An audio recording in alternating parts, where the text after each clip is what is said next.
Welcome, ladies and gentlemen, to yet another AFCON special. This is Deb3 TV. This is your number one soccer podcast in the land, the number one soccer podcast on YouTube. Yes, you heard me right. Number one soccer podcast on YouTube, probably brought to you by Deb3 Events, Deb3 Media, Deb3 Studios, and the lovely trophies and the lovely balls you see here, probably brought to us by Sports Zone. Sports Zone is based at Membership House, shop number 2A, ground floor. Yes, that's shop number 2A, ground floor. Membership House, they sell every sports regalia, every sports merchandise you can think of. That's Sports Zone. It's fully packed in the building. It's a full house. A full house. Gents this week. Toby. King. Currency. You see how full. Oh, very full. I guess it's Zimba.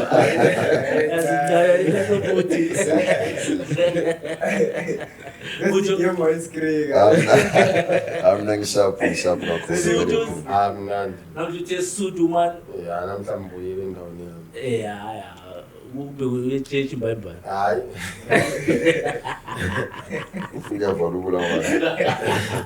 Gents, it's the AFCON special. We saw first round is over. And this is all I'm worried as I said.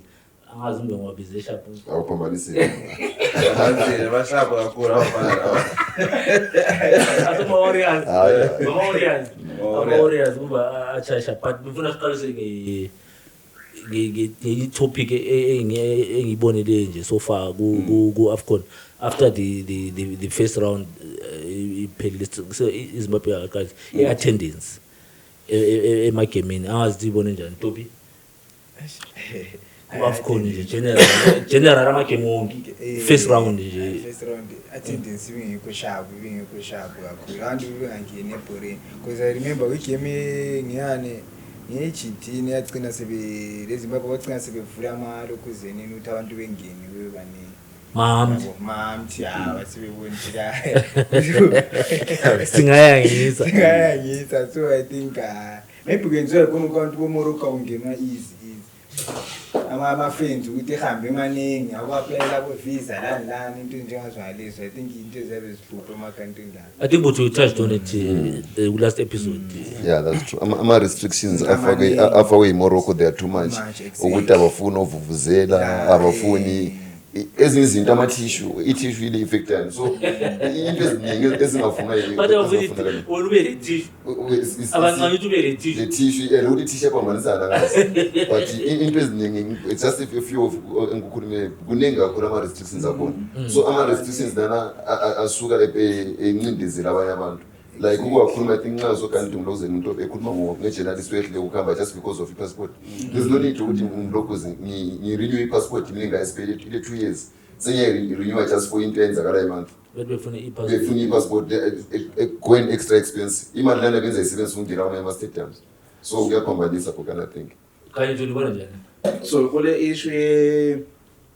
ama-ticket sales vele ngale ku-AFCON kathesi bayalila ukuthi abantu bethenga ama-tickets on the day so nxa igame ukwazi ukuthi nini the latest ongathenga ngayi-tickets is 24 hours earlier before the match so yikho kunye okuyi-problem ugcina sibona abantu nje sebegcwele ephandle kwe-stadium ukhulumile ukuthi igame yeZimbabwe le-Egypt after that I think le 3 or 4 more games that usuhlezi ubone ekuqaliseni ibile abantu abayi-10 chiki so kule 30,000 it's more than one game njalo so I think nje amanye khona ama-policies ayabefakwa understand ukuthi ku-enforce i-order ukuthi abantu bethenga ama-tickets earlier but singama-Africans guys ezinye izinto vele umthetho yabo eminingi ama-Arab asisho ukuthi wena abayenzi into eziningi njengangapho asisho ukuthi besithengisele egedini it's not about bona ma-hosta but mayebona abantu ukuthi accommodate kufana nokuthi lawo mawusenza imicimbi ukuthi accommodate everyone so if bakwathi eSouth Africa lathi ngapha into esifuna yivuvuzela kukhana even lama players etikayo sharing ngomfumana lokho zini abona ikhuba yabo manje wena uthomla labavile ikhuba bakhinji vile ngazi ukuthi estadium thina ngapha siyanatha bona ngale vela kakhulu whether wena abafuka accommodate abanye World Cup yabo bazayihosta njani bona abayihosta mdala eQatar wangela jwala baze bathi asifuni lama homosexuals abantu bathina bathi akusoze sibuye bayekayekela ukuhamba ama homosexuals ama stadiums ayekujeliwe okay jayile somero belokwazi uchatile halu hamba lichatile demoroko la halu hamba la uchatile ama-Arab so amasayachikafu ne wena ukubona abantu bekhisa ne-ground ejala ukubona ukuthi bayakhisa ground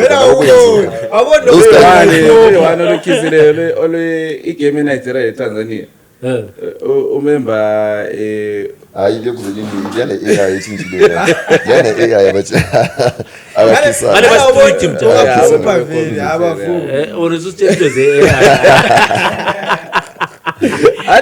so but on a serious note into eziningi zana I think ziya affect ama attendees yes affect especially ema-ground especially kithi but ngoba ungachecka ama-game abo Egypt Tunisia wona ama-Arab ngokwawo North African countries kebugcwele but because it's easier for them bona bayijwayela imithetho leyo bakujwayela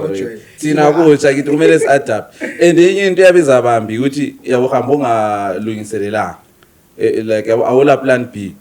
yena umArab sekujwayele ukuthi vele sithenga 24 hours before wena ubungakwazi anti because abaningi baphonga uhamba out of excitement so fika lapha sithi anza thenga maybe ngo12 namhla igame iqala ngo6 kanti asike beef kodwa ufika uthole ukuthi vele la segate nakula muntu wena kumele but into lesayisakhuluma ngayo even PSL ama advance tickets umkhubo omele ujwayeleke and I think lwana ushabo alright because kuba easy uba kwazi ukuthi account yes akufuna ama stadium ashabo but kunzima futhi asikayela ngihambele team yami ngakwazi za proceed ongakana especially sesuka lapha kuma group stages ukuthi uthenga advance ticket 24 hours before a game 24 hours before a game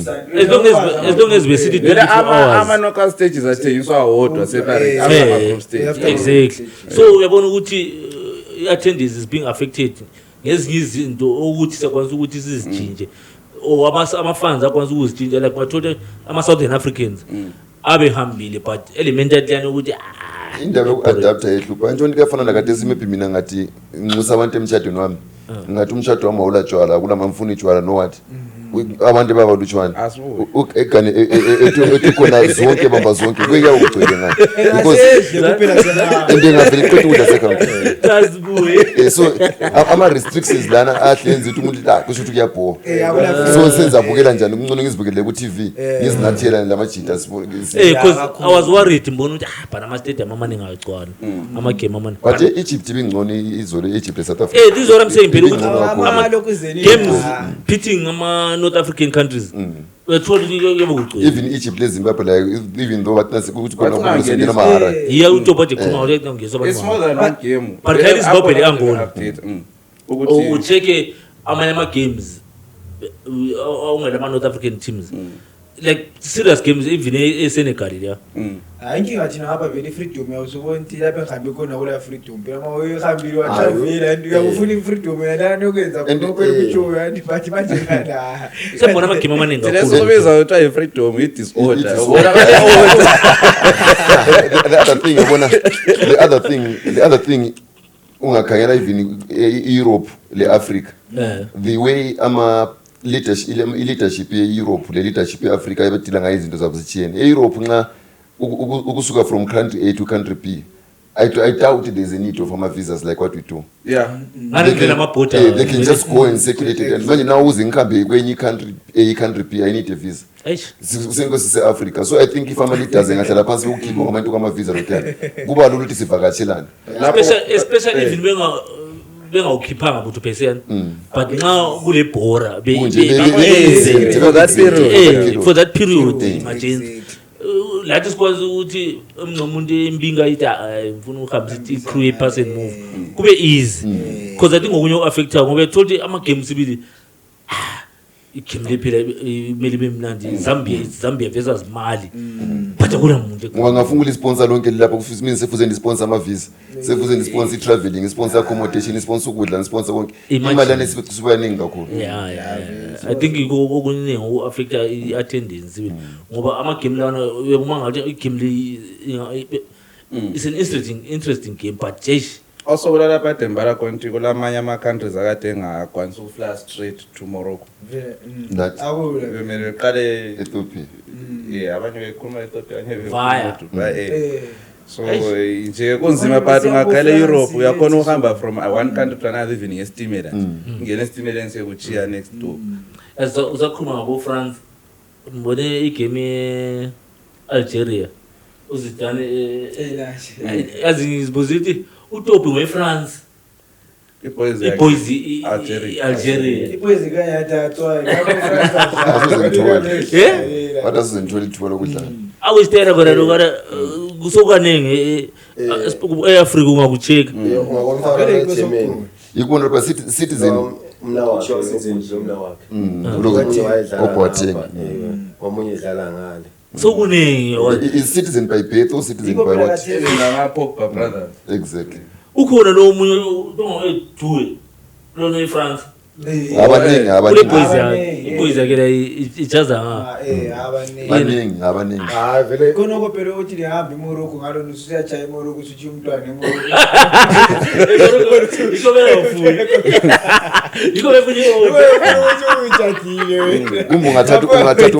ungathatha umfazi we-South Africa mina ngumZimbabwean umntwana lami uyakwanisa ukudlalela i-South Africa yiko abakwenzayo emazweni khona okunye manje kwe-Sundowns okanda 17 okuyi-cherry so khona ngokwezimba but khaya umbe umama umbe ubaba la ngenda yabulela khona akuzazikhethela indawo akaba utrain yona uyakhangela it's very interesting then the other topic ebemfuna sikhangele nje just a bit i-level of i-refereeing ku-AFCON Masudu le I think uzayiqalisa wona ngoba selijale uthi ngebeef ubona njani i-level of i-refereeing ku-this AFCON ama-referee lawa so far mina de ngwabona ngani hayi idlawela imina ngana kade besenza but hayi owayizolo lwana you can't give ama-cards ama-team nanjani owayizolo specifically which match eZimbabwe versus Angola okay anjalo sokunzima eZimbabwe nokuthi uyakwazi ungaproceed sihamba ku next game le South Africa but so far sesile 4 ama yellow cards so abona lapha sosifaka ku danger ususe sesingabantu labantu asosifaka ku yellow line sesinzima yabo But ubona njani i-level of refereeing so Masudu ukhana wayizolo uthi i-officiating so far bengilandela sibili ukuthi bora from day one anzange ngibone that much of a problem maybe specifically for Zimbabwe ukuthi maybe ngabe ngisupport Zimbabwe but you can tell ukuthi kona this referee has got a problem because ibhola leZimbabwe ubele referee nganto umuntu referee netball ukuthi kona kufuza ngube contact sport Zimbabwe to give context to Kenya ube referee game eZimbabwe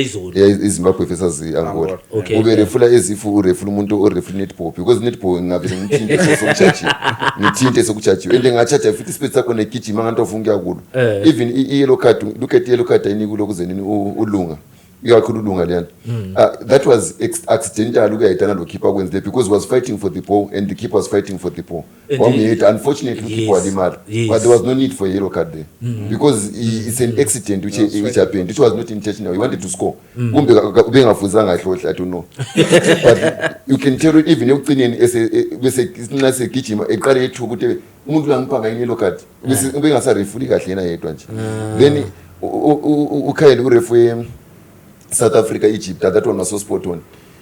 ube refuna ngendlela lami ngibona ukuthi khona ngisengakhomela labantu adenhlezi labantu ano ngawo lo referee yosireferee igame eZimbabwe maybe besiyathola a better result but nonetheless like uMasudu sekhulumile now we've got a total of 5 yellow cards 4 zayizolo le 1 is other day which means sesiku danger zone sekufuze siwine ku-South Africa ukuze sibe number 2 singafight for the best third place. But overall can it Yeah, mina lami ngihamba lama segments kaMdala lapho ukuthi at this time refereeing I think bahlalela labo phansi ama ref bathi chance indlela omele sebenza ngayo le you know ukhuluma ngendaba ukuthi ebe refla ngano referee netball even our first game le Egypt nje small talk umuntu engavelewe lapha no referee chime impembe and I think bekungane kunjalo ama game amaningi. So however i-problem esilayo yona leyo ukuthi nje okunye usuke ekhipha amakhadi endaweni ezingekho necessary ukuthi ekhipha amakhadi. So nxa ngikuzwa ukuthi uthi referee eZimbabwe ngani i-standard I think so far wonke amagame engwabona leyo refu kanjalo. It's not ukuthi So far ku-AFCON le. wonke amagame yoke first round ayisikho ukuthi ba-bias.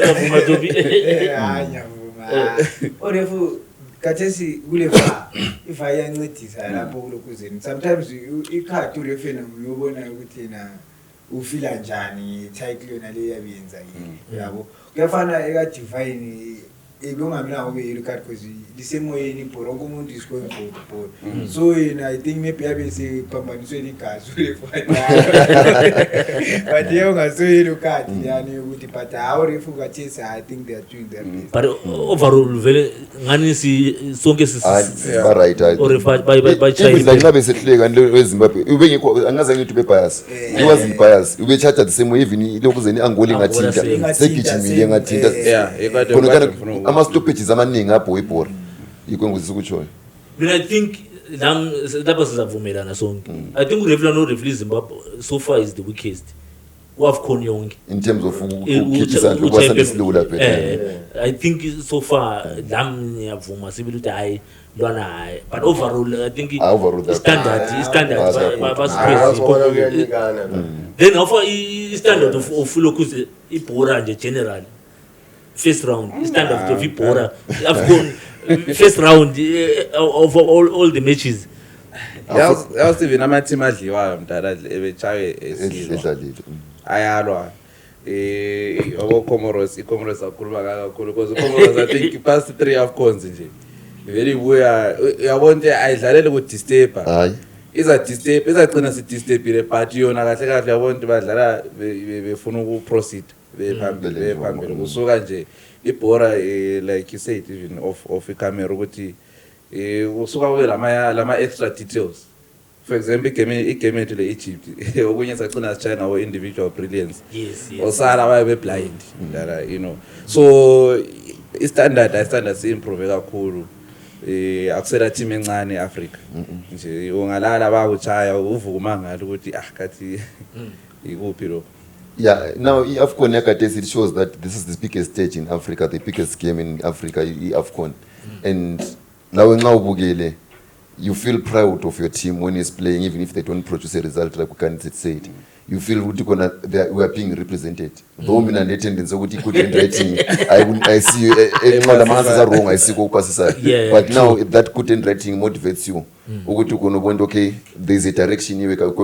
going this way, we are going that way. But generally no one thought ukuthi kona Thoma le team ledle ekugcineni Morocco is going to suffer like that against Mali because it was pound to pound. Or Egypt, South Africa, no one thought South Africa is going to praise South Africa like that.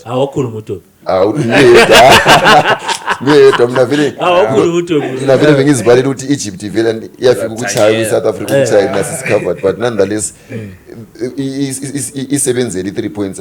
So each and every team which wins, it's working for those points. So I think it's nice to watch the looks in AFCON for now. We've got same sentiments was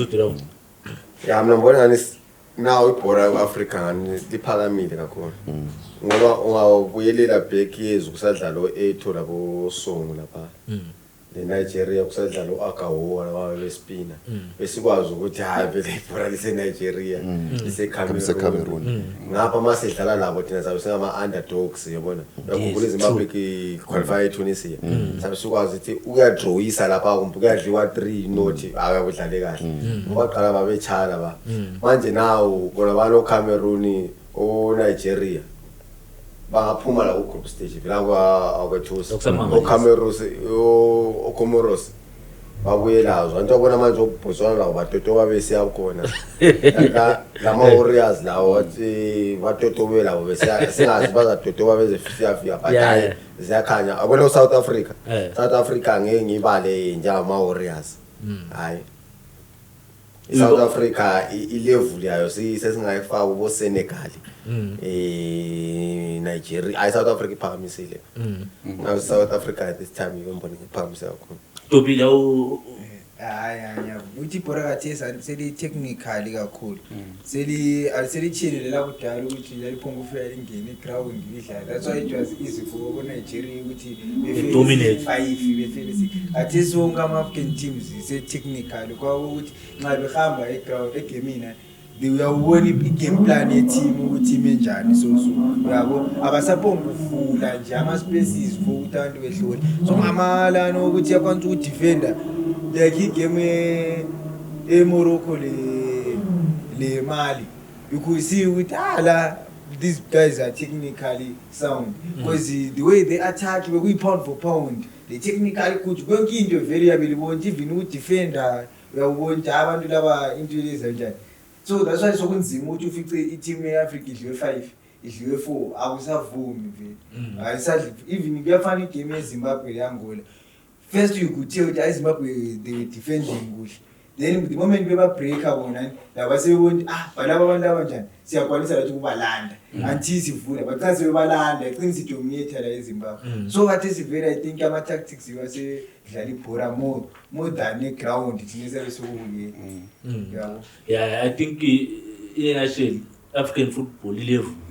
now that is obona ukuthi even ama Europeans can now come and watch Nations Cup proper bono Mbappe la bezosupport uthi abantu babuya sibili from Europe bezo abantu ama scouts lo thana ukama eReal Madrid la ukwathi chacha ngano ukhuluma ngaye AFCON so useAngola lona mangoli ukama vinga so ilevel eAfrica yetshengisa ukuthi hayi standards kithi ke eziZimbabweans siyangena la khona pa ukuthi singenile Slama Warriors like uya kumasuti ukuthi wenze example eSouth Africa wathi South Africa ngeke sifake kulevel yabo Zimbabwe say nxa usikhanyele nje overall AFCON yonke ngendlela ama team adlala ngayo because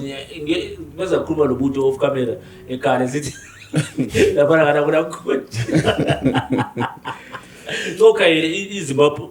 wayifaka la ukuthi standard sikhwelile kumbe imbazambaza belikhona imbazambaza ukuthi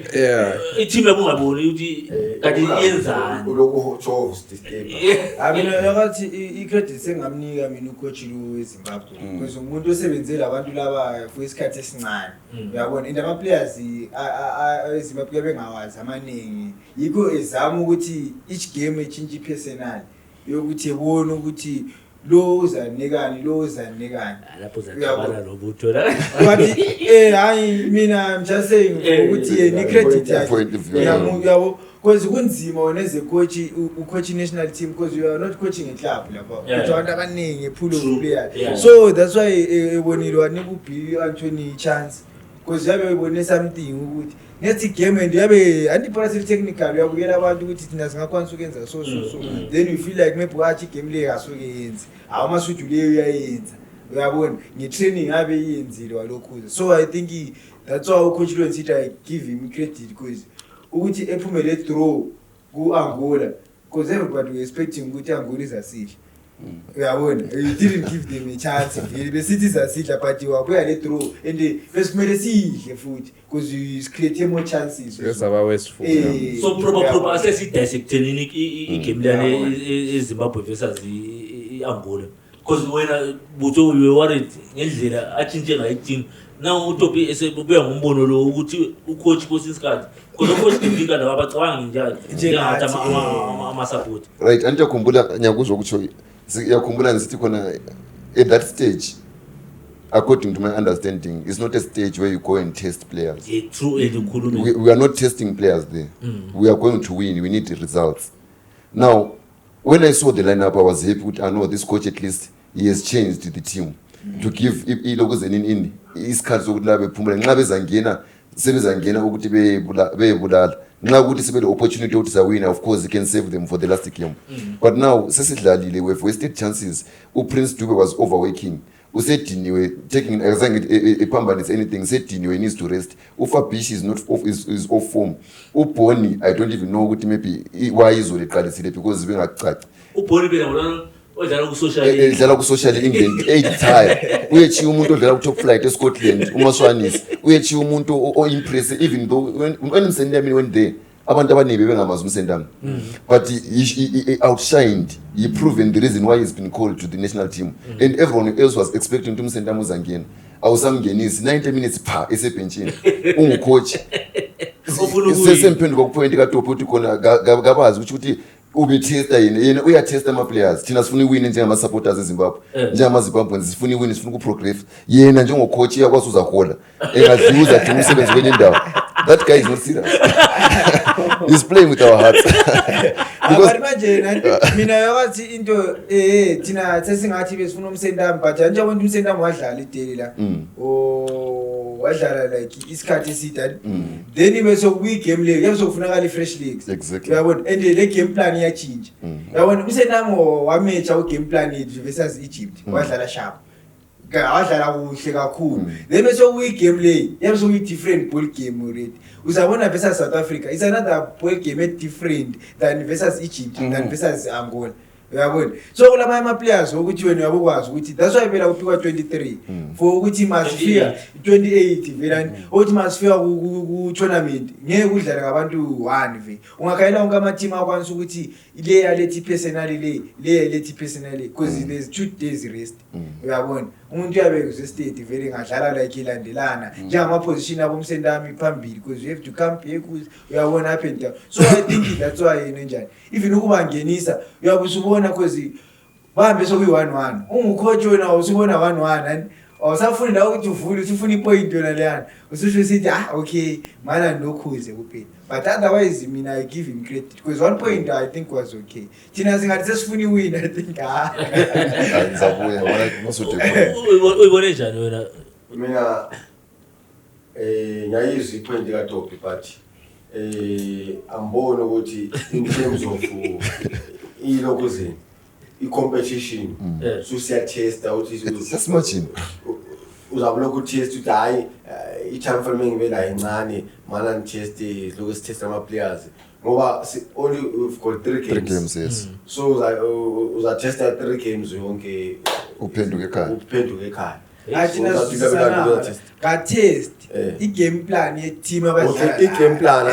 oqala uthi Msendami udlale kahle awadlala kuhle so umuntu mayedlale kahle so kumele sitest omunye futhi adlale kuhle setest omunye futhi lapha u-test wena uyaresta lo ukuthi lwana la enjani edlala because the same players so lo mayedlale kahle somtesta lwala somtest somdlalisa la uthi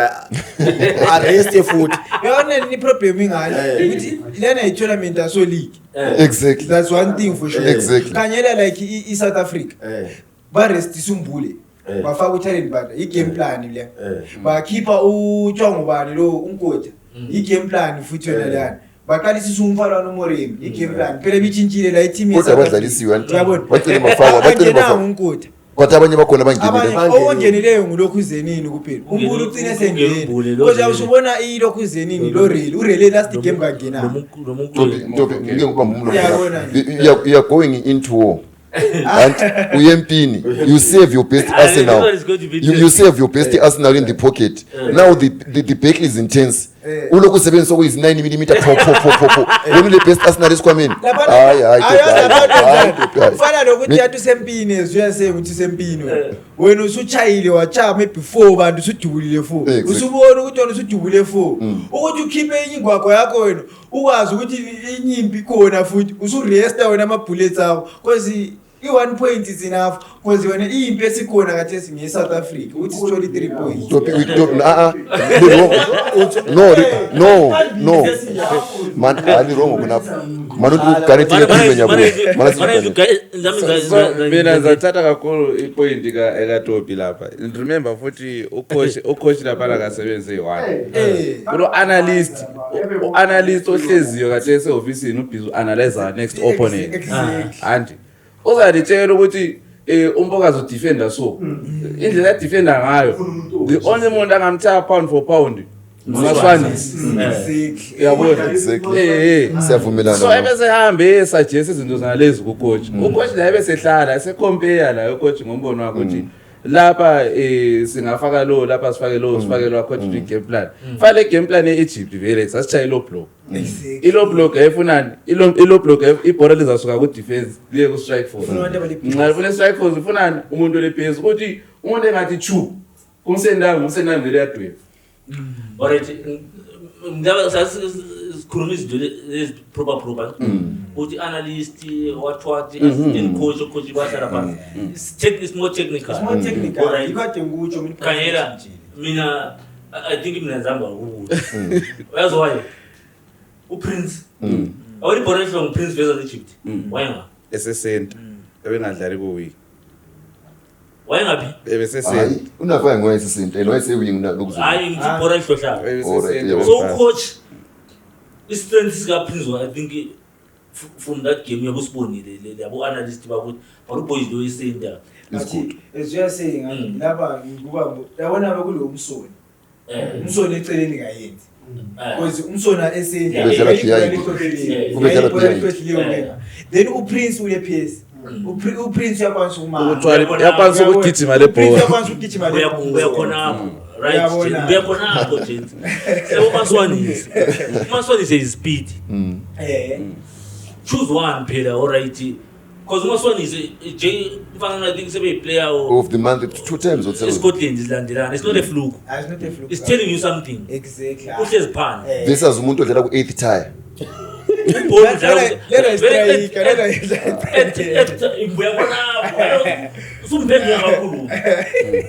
ucoach ungutsotsi take bowling out Princess End uPrince ibhola lomhlohlile sesende already showed ukuthi nxa isesenda vele ngugunman he's a gunman very wetova proper ufa uMaswanisi bra uMaswanisi ufa right wing yabona akibu Prince ufa isenda ukibu ball yabona athi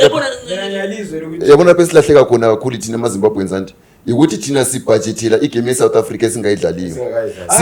sile game esiyidlalayo where you are supposed to get 3 points this is what I'm saying this is not ukuthi uyakwenza la a blind man cannot inspect a game pit into ezakwenzakala ku South Africa no one knows sile esikhangeleyo sile chance ukuyitshintsha la thina sithina sibudgetile but at the same time singabudgetanga because sithi iSouth Africa la iyakhangela ukuthi laphana bengafaka umsenami siyamaka kanjani bengafaka ubani siyamaka kanjani because wonke umuntu is analyzing everyone is analyzing so mina uMaswanisi sengamfaka kule game ebe ngumuntu oswingela igame because igame plan eSouth Africa yabisithi uMaswanisi lokho somfaka dlisa ebe ngoyedlisa selisola futhi lina aseyeli ukusola that's why as a coach mina ngeke ngenze linye lokufunayo because ngenza i-team yenyayidliwa without taking ama risk awindawo you have to take ama risk nxa what I'm saying kayile risk uyithethe i-risk uyithethe uBill Anthony wafaka assist okay kwama games wonke ezo Ash waye predictile labalance wala besingathola khona ipoint ku-Angola okay as a coach asithi nguwe Ash coach anje as a coach yana igame fire kade kuyi-fire ukuthi okay masingasathola uqhamuka 3 points sesihamba ku-next game Angola abayona no lalela Jay guys isona ukuthi Angola sayidelela or anything but ngathi ngikhanyele mina ilokhuzeni ifixa igroup yethu Egypt is going to the World Cup South Africa is going to the World Cup but ama team now are very they've proven that aqinile everyone will be expecting ukuthi sendwe Egypt sadliwa yi-South Africa but i-Angola even awutshele to versus Angola It's good, yeah. vele lapha so ipoint ekhuluma ngomasuthi lamenza bukuyisho ukuthi vele ku Angola kumele isabe fire story 3 points fanele ukusendambola bana Madada ifire abafana labancane abafana bancane bechove shapa igemene eEgypt ncane bechove swi la kutobise ukuthi abantu ba overresting angwazi thinking indaba engaresta ngo mina Prince obviously mina I think you are sometimes indaba engaresta ngo Prince uPrince wasebenza kakhulu game lana lina iproblem elilayo ngiyokuthi lina lifuna ukuthi kuthiwe engadlala kuhle which means somele ihlale idlala kanti vele why ukuthi bese best player ibhola konke ibhola seli technical Tobi athi wena uyakwazi ukudlala kuhle but at the same time umuntu esebenchini la udlala kuhle Tobi owehlala ebhenchini edlala kuhle ufaka umuntu ongadlali kuhle phakathi hayi man ngikhola ukuthi umashwanisi bethingane ebhenchini osebhenchini angambuni understand umuntu osebhenchini angambuni osechisini already lo muntu uchisile usala uchisile Egypt ngeke imkhiphe lesigame lasobona yabe khona if you must be tense usala lama player lapha nathi asikhuluma ibhora la asikhuluma ibhora ibhora sobhora sala sobhora ube thina singamanda jokes selisiphika manje guys yabona mfunga utshela khona the biggest enemy to your success is yourself. The moment you look down upon yourself, you won't progress. You won't progress. That's what you are doing as Zimbabweans. Irreality. Right? Mana kubuye khona. Mana sibe khona. If it's the reality of football, ukuthi khona South Africa is going to win against Zimbabwe. There's no need for us to play that game. Exactly. Because the reason you are going to play that game is because no one knows what is going to happen. It's 11v11. But you are underdogs, son. Whether you are underdog or not, you call it David. That's why it's strategy. Strategy. Ungabungela strategy bakubulala. David wakhipha umsebenzi.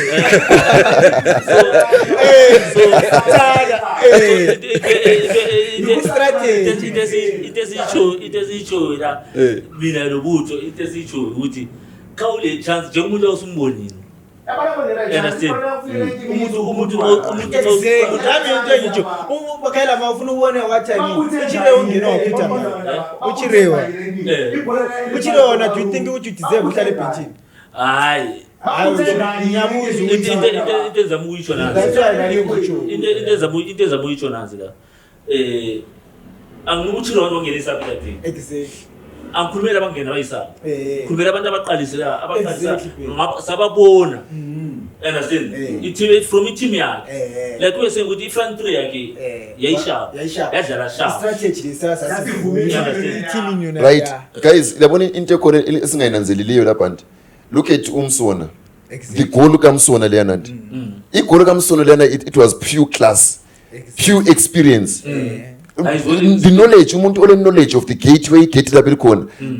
akwenzile ukhangele ulokuzenini uchirewa ngisho uTamsolo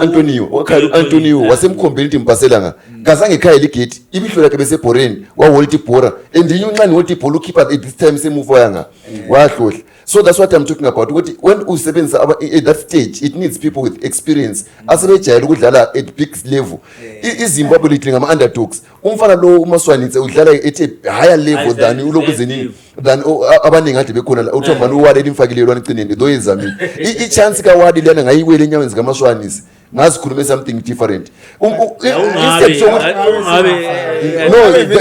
Sikhuluma ngone ngabe vele konke la. Konke lo ngungabe simenzelo. Because yazi problem yethu ama fans ni. Thina sesingamqalisiswa uThombani. Umaswanisi ephinde edlale kubi. Sithi why? Sifaka Umsona simfaka kanti abantu bathe bemqalisa Umsona. Uyabona what I mean? Hayi mina ngiyakuza ukuthi wena ngiyatsho nje uthi fans nje. The way abayiyo. We always speak. Vele even the first game. Ukhuthile kwampaka dlala ngakuthi Umsona. Ngasithi vele umuntu omdala umfakelani. Vele ngathi uyabona.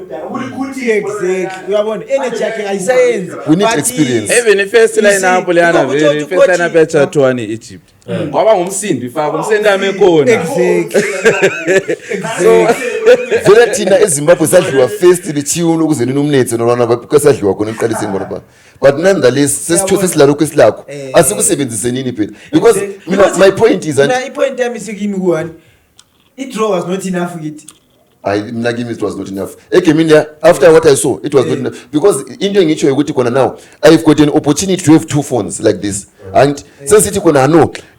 ifone eyi-1 right kusasa uTope uzafike ndike yini uTope ngangithi ke kusasa Hayi angisho mina mina ngibe lalezi ezingu2 kusasa uTope ndike ibe le3 that's what I'm saying of course kuba le1 it's better ngithi but nxa ngile chance ukuba la ngu2 why ngingathathi thina i-chance yokuba la ngu-2 wena wasithi siyakade siyakuba la ngu-2 why usithi kade siyakuba la ngu-2 kade siyawina iZimbabwe itempo yeZimbabwe i-Angola ibisingani sidiniwe ekugcineni iZimbabwe itempo yabo sifuna abantu abagijima bele speed faka umaswanitse faka lokuzeni umsendami wani ungenile ule speed ukuthi ule speed awuwani ubona upasa ukhipha phela wani upasa ukhipha so bekafaka umuntu upasa ukhipha umuntu ophandle radi yahlohla yini etholi chance lani uyahlohla Point yawo nje. Uzwana mina sifuna thise uyabona ebekhiye ngento le yansho kahle kahle uma usiye emoyeni ngaka Aparinyamuza. nanyamuzwa but usiyaslingile mina ngifuna ukuthi uma thithi njobe nguyothe iZimbabwe versus South Africa be underdogs anjho Izim obvious. out obvious anjho yabe underdogs anjho iZimbabwe versus Angola bekuyini abantu iZimbabwe kuyini iZimbabwe we are still under yeah kodwa ama-underdogs akhona singarate kwafana iZimbabwe versus South Africa leZimbabwe versus Angola ade kufana uyabona igame lana thina hayi phendula kade kufana ngoba kungafani ini Zimbabwe versus South Africa and Zimbabwe versus Angola kuyafana kuba ama-underdogs wakhona ngoba kule difference okunye lobu underdog okuthile lobu underdog okungathile problem usesicoma sokule result exactly mina in terms of play cheka iZimbabwe was underdogs because you could tell ma ugame ulibukele first maybe izihlohle vela first 20 minutes and we were under pressure and they was chayilo blow thina sesihlohlile that's when we realized ukuthi but so dlala my point and maybe si relaxile la my point ngicela ungizwe khona ukuthi my point inga ukuthi okay eSouth Africa Angola sicabanga Angola lokhu ikongani lama statistics sethu ashe sithi hayi phethe ungakhangela iZimbabwe ama-8-8 wakhona le Angola singansi le chance asibulaleni phela wona la esihambe at least ku-3 points sise-3 points sisiyangale lapho kunzima khona siyaqala sibele sihambe siphethe kulokuthi ithi hayi mana ngithembele lapho mana ngilungisele lokhu engiyakhona ngiyakuzwa Masudi uyabona eBorena indaba leyachisa mfuna ukuthi ithande nini even the group yayidisize bafuna ungena lapho machise lumkhutha khona lona igame lesi ikhuluma ngokusile result yikho ngisho before sidlala leAngola iAngola isidlale lenye team lalisithini idlale South Africa right yeah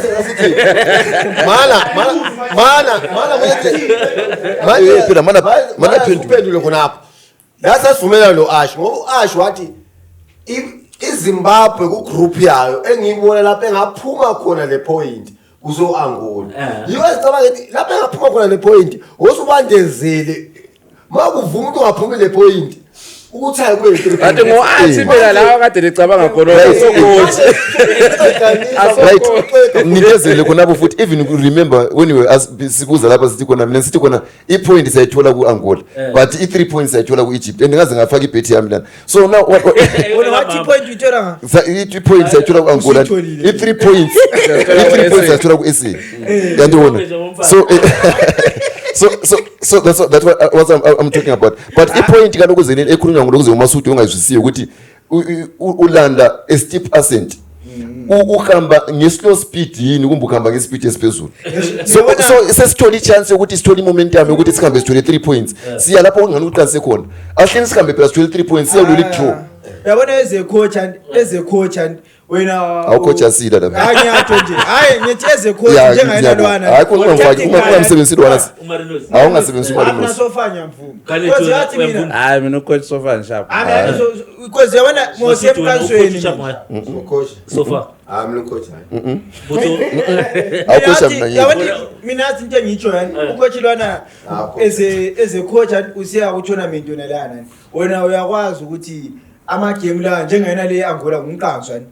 wena ngeke uqalise ukuthi ufake ku-5 uhambe because wena uzathi uvulile ngani engadliwa igame ngawudliwa izolo phela ngayo iZimbabwe zebephenduka let's be honest ufake ipoint Tobi engadliwa igoli akufana nanga ukudliwa eNgola yini at least yathethi hope silayo ngithi engadliwa is the hope that kills it so besikhathi into ekesalo li hope mina so lapha belisithi iZimbabwe izakuya sifuna 3 points but guys let's be honest mina very honestly speaking from the bottom of my heart 3 points bengizifuna izolo 3 points ngiyazifuna futhi ku South Africa bese sifuna la ku-Egypt mina angazibalanga vele AFCON ngathi sinje mina ngizabona ngimfayile ekwenza loba lesithi high point right but okwenza mbona ukuthi why singalethanga ipoint why singathathanga 3 points ngenziwa zinkulumo zangamachisa loganeni exactly ukuthi ba reserve for next match kuba ba reserve ama players mara yithi so i-game plan yabo la le yiyo enze sangabe le 3 points mara yithi so uTopi ware umachisa lapha esikhutha loganeti wangu ungawachiko lapho mina into khona umachisa ngiyamzwisisa in the sense of ukuthi nxa ucoach eplana le technical team yakhe they can plan in a certain way understand indlela abaplanele ngayo iAngola understand mina bese ngisithi they should have taken something from igame Egypt going forward because into ngesharp kan at the end of the day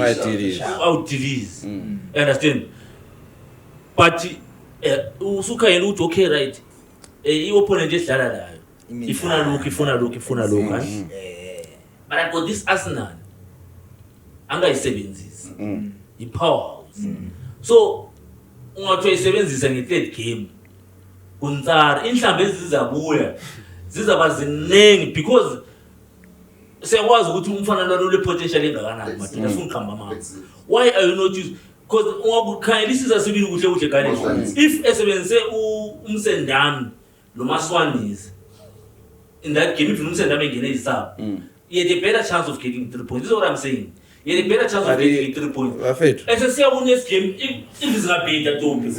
Who South Africa? He has got a better chance of qualifying. Then he was going to use what be the chance of qualify the best place. Sisesela so befuna ukukhuluma ukuthi nxali yakhuluma ukuthi uMaswanisi umele efakwe ngoba eclubini yakho kuform ngizayifakela example very khona kathesi uPrince yakhona ukuthi uPrince kulesikhathi ayachisa khona ku no team adedlela khona Azam wahlola day in day out kuAzam bemlethe national team uPrince yenza ehle ukuhlola so kwabethu ukuthi ngathi yafa kuMaswanisi ngoMaswanisi yathisa Prince always said ukuthi supply kuma Warriors so yikho esikutshoyo phela ukuthi ucoach yabe plana ngama combinations ukuthi right ithi bese yadlala la le kungaba ngcono nxa singafaka lo edlalisane la lo and enye into engenanzela enye is2 futhi lapha sesikhuluma after i-result and third kule nto vele la ekhuluma ekuqaliseni ukuthi angazi ukuthi uTopi wayekhuluma yini iAngola liyibonakala na ama build ups iAngola from ama qualifiers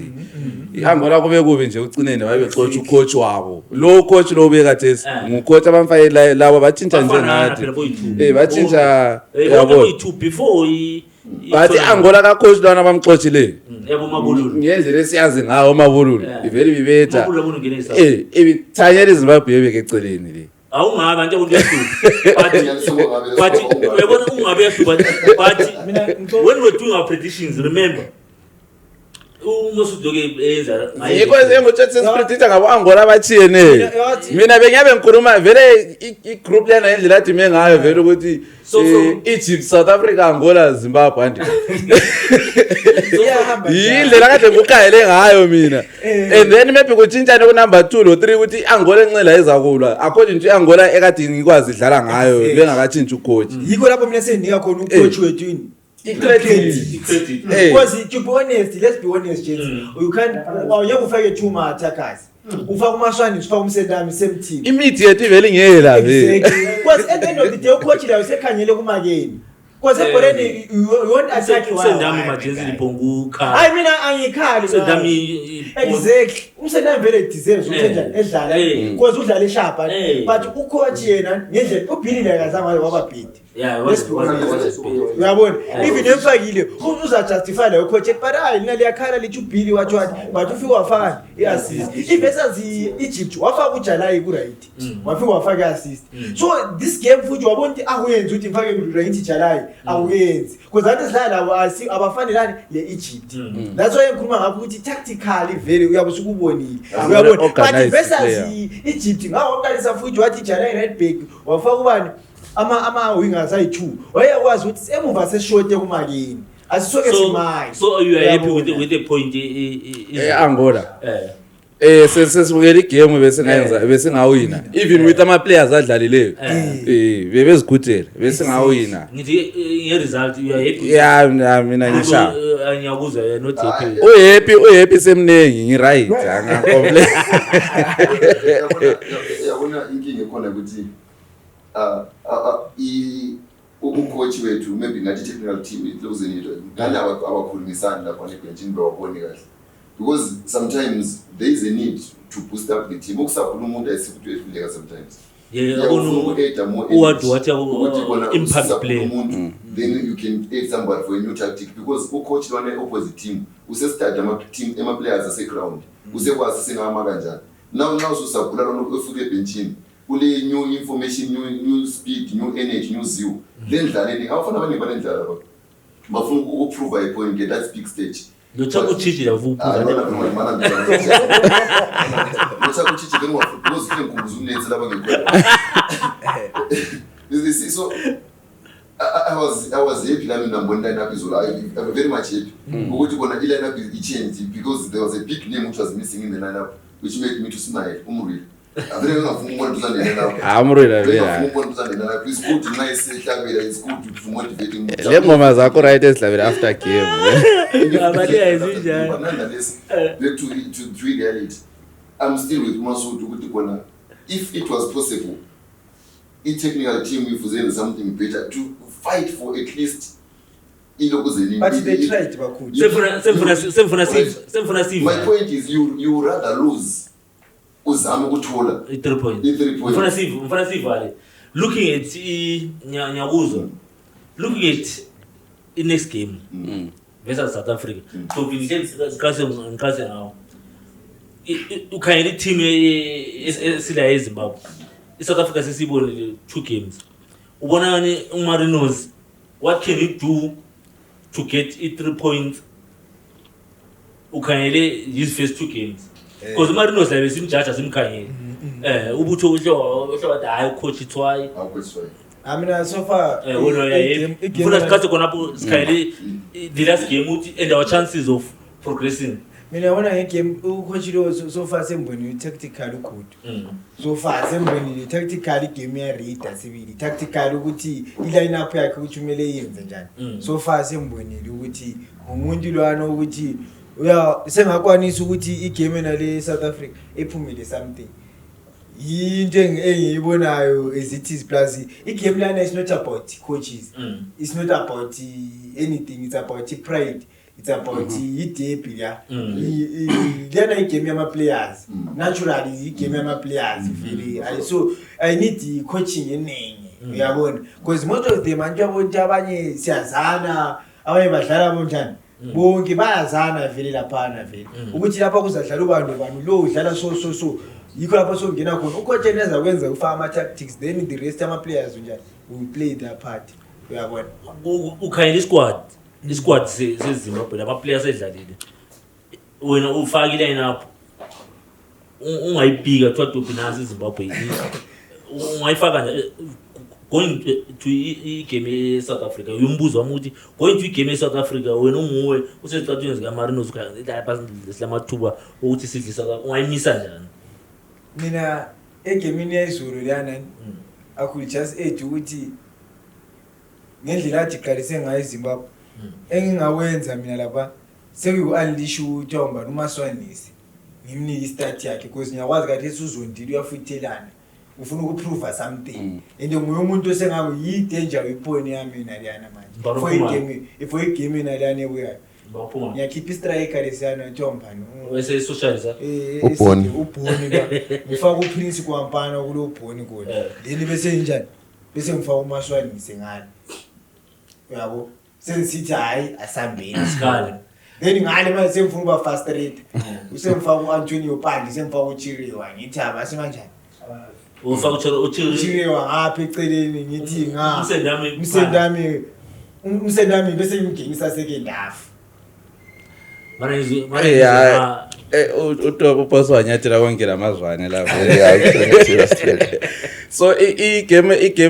eZimbabwe neSouth Africa it's more than just ukuthi uthiwa last 16 or sidlale njani before vele umthetho ongakhangela sithe siyadlala leAngola uminister of sports weSouth Africa Mackenzie utla watshela iAngola ukuthi iteam leyo kumele libhanse yaphosa yasenhlezi uhamba World Cup uyabona lathi sa support iEgypt so konje so vele enithi si support yawina manje team so kunje karesi sebequqa ukuthi abantu laba phosa yasenhlezi uhamba World Cup and futhi kathesi there's a lot on stake at stake ukuthi kumele siye ku last 16 vele ama players yona ngokwawo singakafika ku coach vele bafuna ukuchaya so igame engangokuthi there's this coach we Brazil I think he was last to coach Brazil World Cup ka 2014 eyacha 7-1 yani you know I think ebe coach for isikhathi eside lapha ekhuluma khona you know kulama game engantshela khona ama players ukuthi gents liyakwazi ukufunakala lina ngena nini lihambe liyenze mina ngizatshela ukuthi dlala so party lina you know what's at stake amanini liyocho so in terms of team uLotopi uyimisa njengoTopi mina ngizachaya 452 kumele news eziningi nje esenda i4 ngeke ama defenders lapha because South Africa yakona usebenza ama wing yakona ungena apolice yakona ukuthi engachayi ngomzila echaye khatha phakathi so i-defense yakho ibenjani kanye ufuke eqela ngapha defense yalenza nje ukuthi binjani izolo awutshintshe lutho skip ukhadive sifa ugalo imela ngoduza sifa nje ukuthi igcine sinjani with uGalloway I think i-defense yalapha we stand a chance and then kumiti nje lapha sibe lo wano esento sivalelayo cover defense yethu napamba uFabi the rest kube zinyosi mntana the rest ayibhika anje ba player khona squad uTopi uyifakile wathi uyafaka uMashwanise la uMashwanise mfaka so sithi 451 Chiriwa ngapha elayinini Mashwanise elayinini and then umsona bedlalela samo ebe Roma lapha phambi kwemid enika either ama winger or enika ogani and lele godini abafaka be2 bakhala phela abafuna ukukhuluma uFabis igame yakhe ayikamathi but usolid bafaka be2 lo captain so ngcono sisebenzise experience asibafake be2 butho sekukhulumela uGanyeti lo machisa nyabezu the reason why engangithe khona vele iZimbabwe izawena ku South Africa is because thank God for the last time it's not up to the coach to decide the game because mina ngedwa I've lost faith to the coach mina ngedwa personally I've lost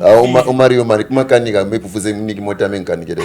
but I coach no so because when you look at these teams the only worry with the coach is one who's going to select the team but each and every player they are playing for it's not only for the nation it's breaking rights. They've got their numbers, they ape each other, they chat, they mock each other, so it's more than just a vehicle in the field. Wesu minister wabuwenza kwa Wes Mackenzie. So ngabe siyangena ground lapha it's no longer about the skills and the two the advantage we have over South Africa now is because South Africans are more vocal than us. Sebeqala silivela ukukhuluma ku social media the more bekhuluma siyakhuluma but data liyadura alright even though the more bekhuluma the more pressure they are piling on their boys so when they come to the game now bayebefuna ukuthi khona singadliwa iZimbabwe siza kuthwana siphenduke iZimbabwe ekhaya kuyathwana khona it gives an advantage to Zimbabwe even though tactically and ama resources they have more than us thina ukusibulala ukuthi singabi good is just lack of resources so it's a underdogs. Of course, we don't have much. We don't. Single underdogs in terms of our resources, in terms of quality, But being an underdog, does not mean that you won't win the game. You won't win the That's why game. insisting underdogs. On paper, football is never played on paper. Bali pressure man because we was near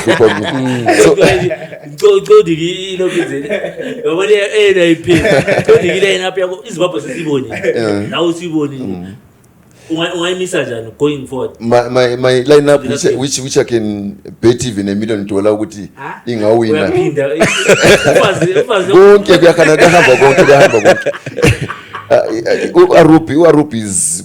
quite good even though yesterday he made a mistake ukuhlohlwa in the near post kuyatholakala mistakes sometimes there what matters most is what we do after that mistake. True. So after that mistake he proven himself that he made a mistake and he was solid. So Arup is there, Ujala is wow ubuntu udlale kuhle ku right back and he was good ku right back one umfana ka deserve ukudlala eZimbabwe mchene njalo iproblem yayithi kuphela embulalayo bambiza ka Bobby but akala ndaba le height yakhe is very good. Then Ujala uTakara uGalloway ukhade bamfunga umbona 2 underground lapha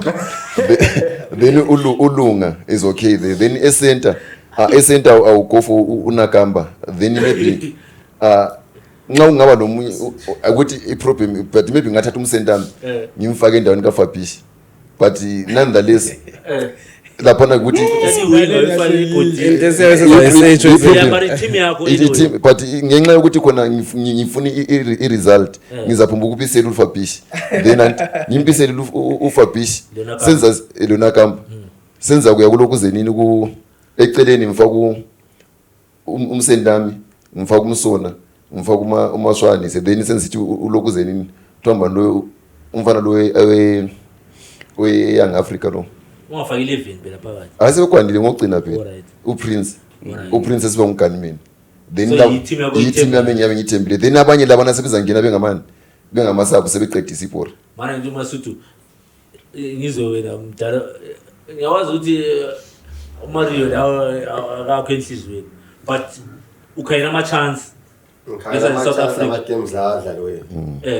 usesikhaye igame yokugcina le South Africa i-team yakho ungayifaka kanjani ukhayina ama chances akho ukuthi lapha we've got a chance of qualifying to this coach yasenqoka nje ngumcoach batshela abafana yabona into khona iSouth Africa obvious see under pressure than us because South Africa already led 3 points like my isikhangile so isibona nje ama underdogs but see the pressure kakhulu esesukufuna iliyana game liyana as much as they join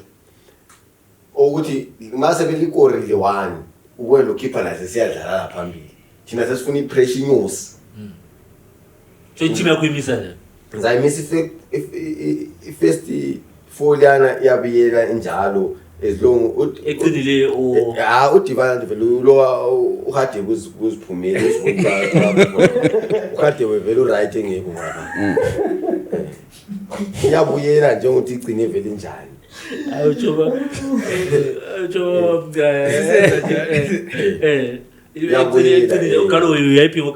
it's good Lord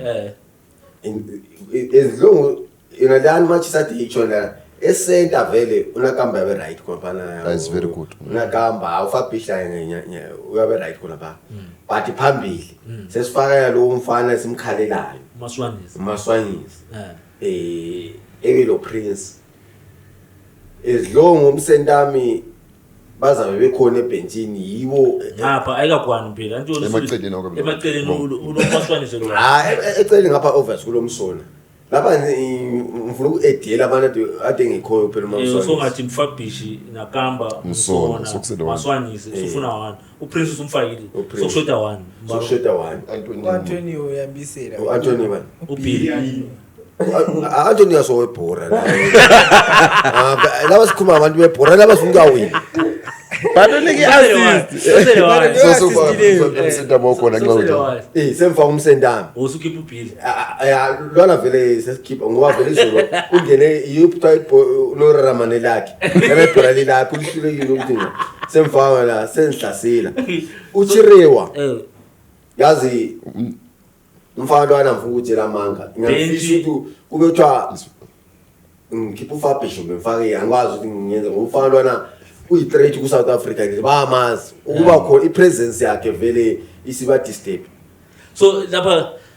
sesivala gents. What are our chances of progressing? 50-50. Toby, what are our chances of progressing? Mina wami ngangufisa ukwenza ke ayiZimbabwe siyenzile sharp 1 point sistana. Mina sengiswi. Our chances of progressing now lies atalo on our hands.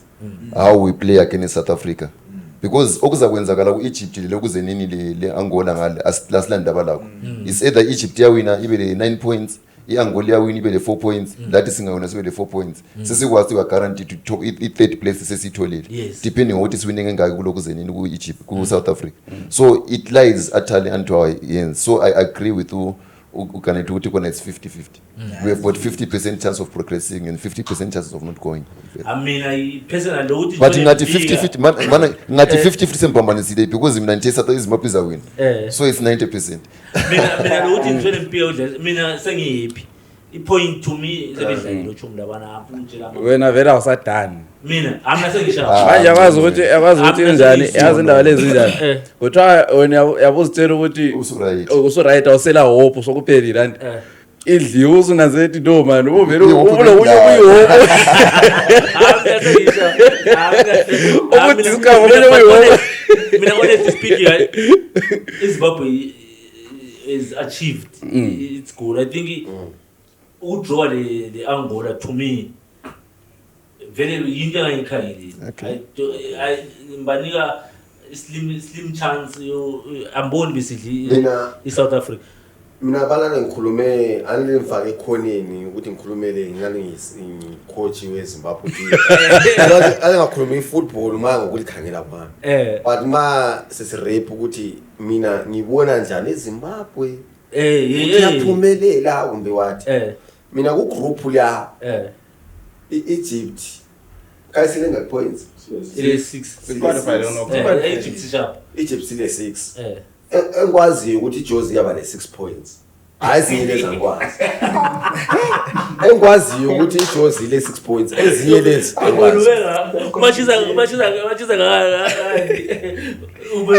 mina wathi I game le eJozi leZimbabwe iZimbabwe yena ile 2 goals iJozi 2 goals ile minus yanyatsho nje uthi ukuhlohleni nje ile bale 2-2 wonke ukuhlohla nje ugame nje uyabona ukuthi so we need that ukuthi iZimbabwe iyahlohla uyabona into engitsho so igame abayilandayo le anything can happen but ngebhola hayi game yakhona yafika ungacashi sesiva kulento seyinanzele sesiva lokucina ukuthi nxa sihlangana iZimbabwe badlala manje so sahlala Tuesday ufuna nxa sesihlangana umuntu engathi wathwala mina ngathi ufuna uhluni ngendlela usubone ngayo i-first round le ama second round seqalisile i-team engawina bese sesiva i-team engaphambi seAFCON mfuna going forward lapha nje sesifake khona yawazi why khali kuyino i-team mina kimi i-team just one team that you see with i-team ezaphakamisa iAFCON mina kimi iphume groupini lethu yaphume groupini lethu i-team ezaphakamisa Algeria wabona akunalutho lapha yeah iSouth Africa judging from their last AFCON akutsho ukuthi iyaphuma egroupini iSouth Africa ngawona iphume egroupini sithi knockout stages kalotsho kula bathi they can go so ngapha la no so lapho ukhaya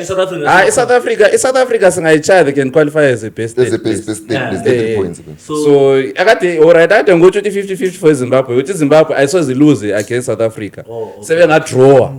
bengasaqhubekeli phambili iZimbabwe ngobonisa le 2 points according to me and other sebengawina but akutsho ukuthi iwina yaphuma egroupini yethu mina nhle ngihamba straight ku SA ungabona iphuma ku group stage sithi knockout stages laba ka test they can go the way masuthi wena bana ngapha bonke laba bakuse groupini uTobe ngamuzwa mina ngihlele ngisitsho even ama group mina supporter abantu lapho kulo mane lo sala vele Senate Wakati we Liverpool hayi vele ngiyakwazi afana amakhapha athanda amna ngendlela eseyibone ngayo AFCON hayi Morocco yini mina nami Morocco vele yini Hayi, Morocco Morocco ifinal iyadlala lelo neSenegal sizache ukuthi zihamba ziyachayisana nini phambili phambili but hayi Morocco lama I think Morocco ngendlela esengibone anyways group ye Morocco hayi okuhlangana igroup ye Morocco and ihlangana lo group B bese fruit number 1 lo number 2 ka group A yodlala lo number 1 lo number 2 ka group B whatever happens in Morocco Pagamizi ingachayisana lathi so anyways guys asangane after igame Zimbabwe South Africa sesikukhuluma e-studio before we go singaphambanisa iculture last week manje ngikaze ngokuthi last week last week iKorea score afundana uThemba ama Warriors team enkulu le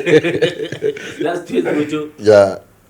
let's support Zimbabwe. We are not Zimbabweans by mistake. We are Zimbabweans because but one thing I want to tell you and assure you, mark my words, South Africa is losing against Zimbabwe. Ask me that. And even if you want a Scotland, I can tell you. Mana kancane papa uza professor Sabatha 2-0 ngikutshele 2-0 papa masuthi last week hayi let us support AFCON ubuli AFCON ya ukuze sibone ukunandi kusiya phambili ngoba singagxila lapha kuzahlupha let us support AFCON resistors lokwastos yakale mthinga lapho behind the scenes namhla zichinga so guys asiyabonga thank you for watching and for engaging ku comment section siyabonga we really appreciate lingakhohlwa to share litshela abanye betshela abanye to subscribe to the channel. This is the channel umphakathi channel yabantu Pass and Move #1 soccer podcast ku YouTube bazothola inye ibhora edlula yena le. This is the #1 until next time guys. Adios. I wish Warriors relax, but mina sweet 1 point sharp until next time sharp Go Warriors go.